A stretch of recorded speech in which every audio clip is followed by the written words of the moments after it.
The Goblin and the Huckster, a fairy tale by Hans Christian Andersen. There was once a regular student who lived in a garret and had no possessions. And there was also a regular huckster to whom the house belonged and who occupied the ground floor. A goblin lived with the huckster because at Christmas he always had a large dish full of jam with a great piece of butter in the middle.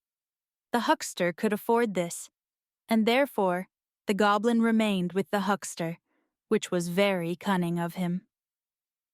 One evening, the student came into the shop through the back door to buy candles and cheese for himself. He had no one to send, and therefore he came himself. He obtained what he wished.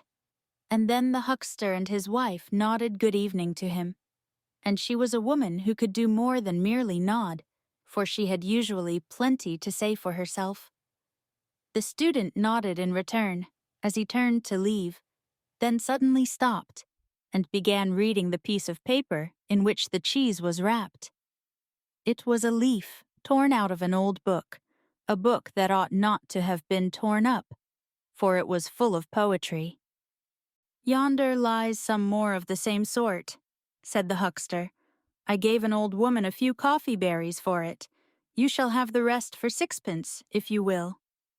"Indeed I will," said the student. "Give me the book instead of the cheese. I can eat my bread and butter without cheese. It would be a sin to tear up a book like this. You are a clever man, and a practical man, but you understand no more about poetry than that cask yonder." This was a very rude speech, especially against the cask, but the huckster and the student both laughed, for it was only said in fun. But the goblin felt very angry that any man should venture to say such things to a huckster who was a householder and sold the best butter. As soon as it was night, and the shop closed, and every one in bed except the student, the goblin stepped softly into the bedroom where the huckster's wife slept, and took away her tongue, which of course she did not then want. Whatever object in the room he placed his tongue upon immediately received voice and speech, and was able to express its thoughts and feelings as readily as the lady herself could do. It could only be used by one object at a time, which was a good thing, as a number speaking at once would have caused great confusion. The goblin laid the tongue upon the cask, in which lay a quantity of old newspapers. "Is it really true," he asked, "that you do not know what poetry is?" "Of course I know," replied the cask. "Poetry is something that always stands in the corner of a newspaper and is sometimes cut out. And I may venture to affirm that I have more of it in me than the student has, and I am only a poor tub of the huckster's." Then the goblin placed the tongue on the coffee mill, and how it did go to be sure. Then he put it on the butter tub and the cash box, and they all expressed the same opinion as the waste paper tub, and a majority must always be respected. "Now I shall go and tell the student," said the goblin, and with these words he went quietly up the back stairs to the garret where the student lived.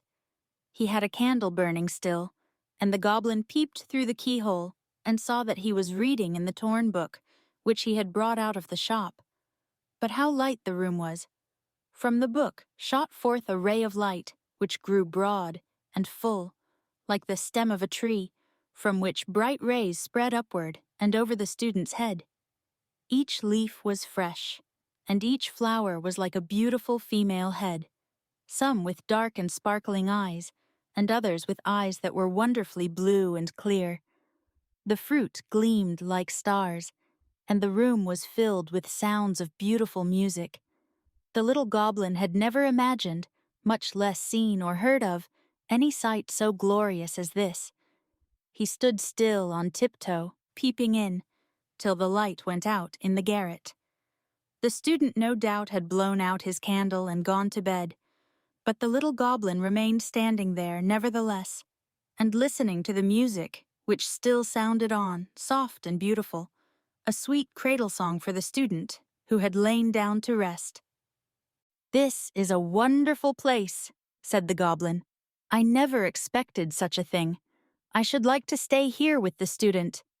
And the little man thought it over, for he was a sensible little spirit. At last he sighed. "But the student has no jam." So he went downstairs again into the huckster's shop. And it was a good thing he got back when he did, for the cask had almost worn out the lady's tongue. He had given a description of all that he contained on one side, and was just about to turn himself over to the other side to describe what was there, when the goblin entered and restored the tongue to the lady. But from that time forward, the whole shop, from the cash box down to the pine wood logs, formed their opinions from that of the cask.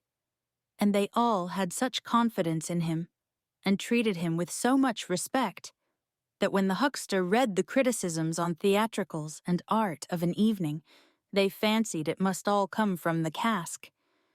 But after what he had seen, the goblin could no longer sit and listen quietly to the wisdom and understanding downstairs. So, as soon as the evening light glimmered in the garret, he took courage, for it seemed to him as if the rays of light were strong cables, drawing him up and obliging him to go and peep through the keyhole. And, while there, a feeling of vastness came over him, such as we experience by the ever-moving sea when the storm breaks forth, and it brought tears into his eyes. He did not himself know why he wept, yet a kind of pleasant feeling mingled with his tears. How wonderfully glorious it would be to sit with the student under such a tree! But that was out of the question. He must be content to look through the keyhole and be thankful for even that. There he stood on the old landing, with the autumn wind blowing down upon him through the trapdoor. It was very cold, but the little creature did not really feel it, till the light in the garret went out, and the tones of music died away.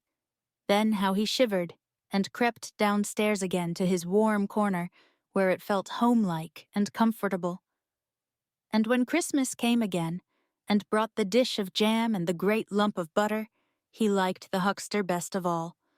Soon after, in the middle of the night, the goblin was awoke by a terrible noise, and knocking against the window shutters and the house doors, and by the sound of the watchman's horn, for a great fire had broken out, and the whole street appeared full of flames. Was it in their house or a neighbor's? No one could tell, for terror had seized upon all. The huckster's wife was so bewildered that she took her gold earrings out of her ears and put them in her pocket, that she might save something at least. The huckster ran to get his business papers, and the servant resolved to save her blue silk mantle, which she had managed to buy. Each wished to keep the best things they had.